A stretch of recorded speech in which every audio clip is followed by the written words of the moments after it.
to know even then, not consciously, but in my subconscious, I knew that every week I would see the same people at church and new faces.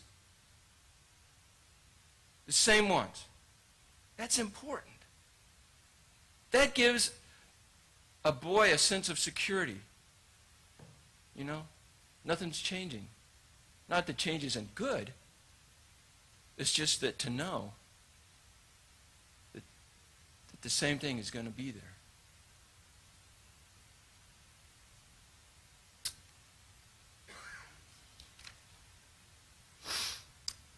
The time came where that church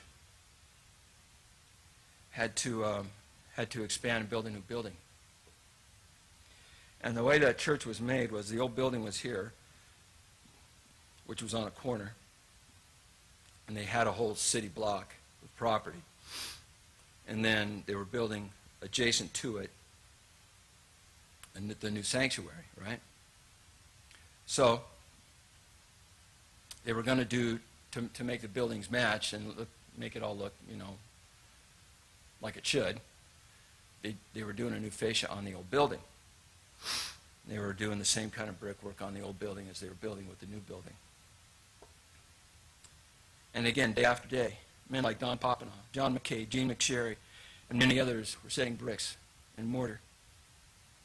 And I was watching this. For them, it was their service to God.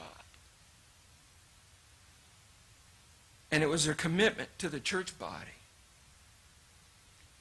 They weren't looking around to see if somebody was watching, but I was watching.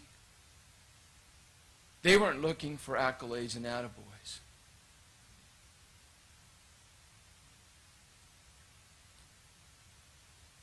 But to me, and I didn't know this at that time, they were investing in me. And not just me, but many, many others who were younger than me. Because they were forwarding that church. They were moving that church. That was an investment into me so that I could have a Royal Ranger room to go to. So that I could have a Sunday school room to go to. And I know that way back then, they had no idea.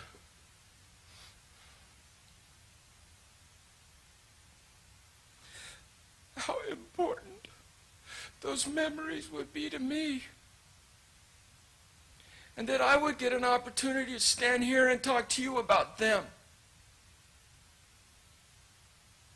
But I have that opportunity all because they took their ministry and they poured themselves into it for years. For years.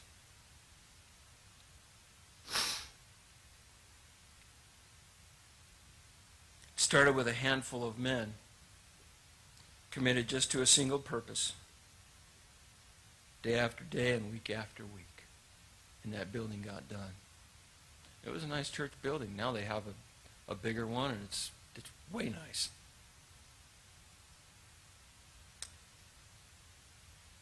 The most beautiful part about that is that it instilled into me something. I was in Royal Rangers. I was a commander in Discovery Rangers for about maybe 2.5 years. I think about 2 years. And while I was in there, there was a boy named Cameron who was in that class.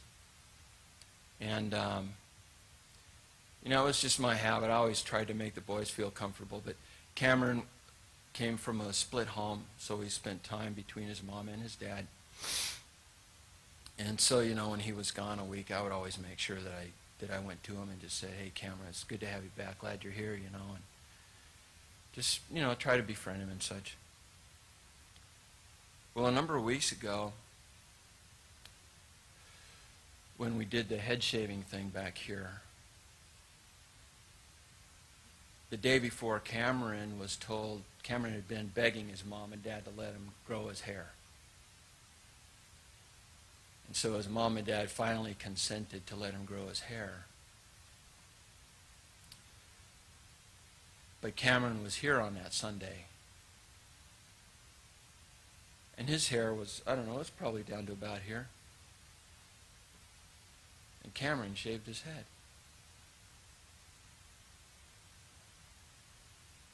And it dawned on me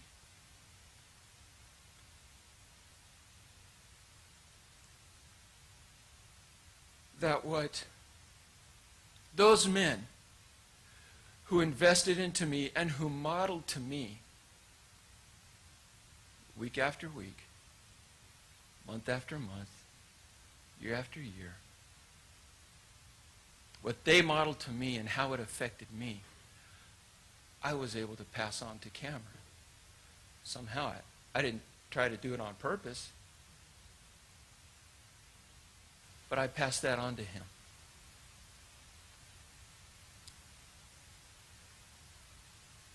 So the question becomes,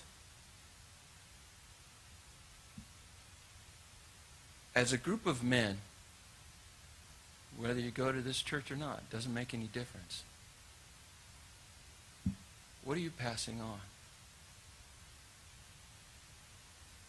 What has been passed on to you? Maybe some things that have been passed on to you, you shouldn't pass on. You don't want to pass on. But what about the things that should be passed on? Are you passing them on? Are you affecting lives? Are you just keeping it to yourself?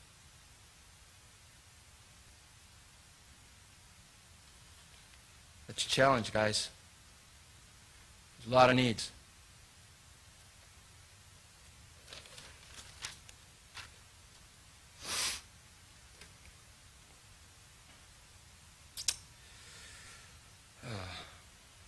I forgot a couple of things tonight.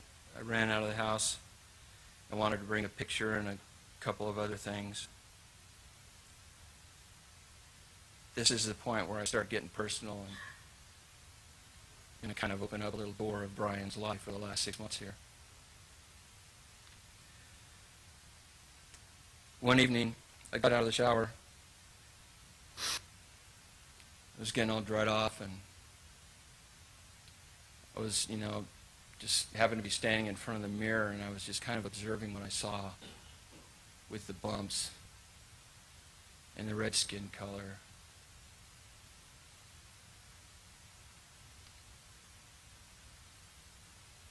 I walked over to the dresser to get some clothes, and right in front of me was this picture of Lori and I that was taken a few years ago. We were at the beach. And I looked at that picture, and I began to sob. And I cried and I cried. Because I didn't like what I saw in the mirror.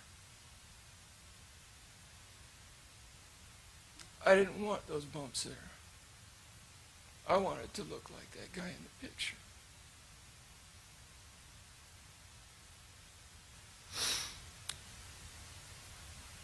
And it dawned on me.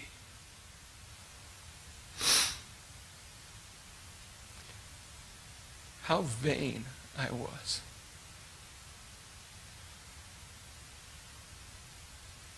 And I began to just weep because of my own vanity.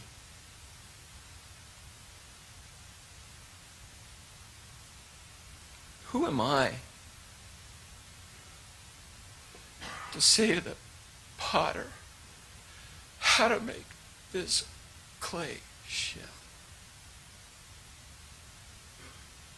What right do I have?